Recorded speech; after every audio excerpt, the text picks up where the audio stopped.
Yann Rabanier, je fais principalement du portrait. C'est une question qu'on se pose, je pense, tout au long de sa vie professionnelle quand on fait du portrait.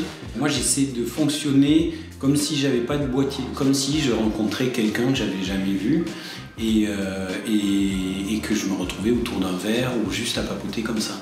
Donc moi, j'ai tendance à parler pendant toute la prise de vue. Donc il n'y a pas vraiment de règles établies. Le but principal que je me donne, c'est de ne pas être là pour la prendre en photo, mais plus pour rencontrer quelqu'un. J'essaie de me renseigner un maximum sur la personne que je vais prendre en photo.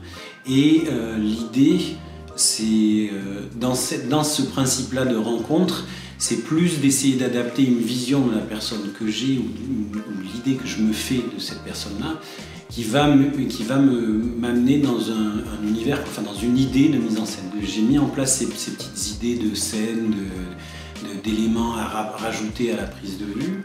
En fait, du moment que j'avais posé les éléments, que j'avais fait mon cadrage, je mettais la personne et puis je faisais la photo, j'étais content parce que j'avais mon truc. Sauf que, en fait, pour que l'histoire vive, il faut que la personne soit vraiment présente et que ça soit pas juste une bouteille de lait posée là ou un mannequin en bois. C'est toujours dans cette idée de rencontre, en fait, d'une vision de quelqu'un. Ça peut être n'importe quoi, en fait, la lumière.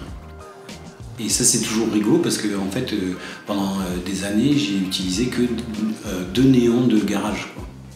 Des néons de Leroy Papin à 25 balles, tu vois, et je me trimballais, je faisais toute ma lumière avec ça.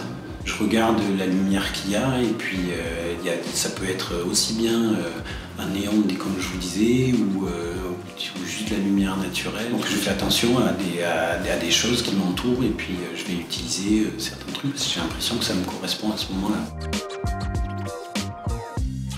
Mon boîtier, c'est un Fuji.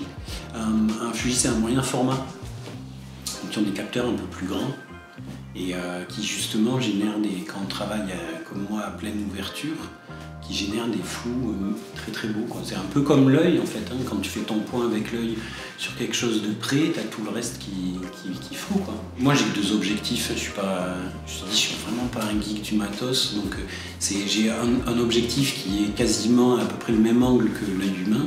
Et après une focale un peu plus large, mais pas violemment, c'est l'équivalent d'un 35 mm, qui me permet des fois, dans des situations où j'ai besoin d'avoir des gens un peu plus loin, quand il n'y a pas beaucoup d'espace, qui me permettent d'avoir un peu plus de recul, quoi. Mais j'essaie pas du tout d'être un anthropologue, et même pas un sociologue, mais vraiment plus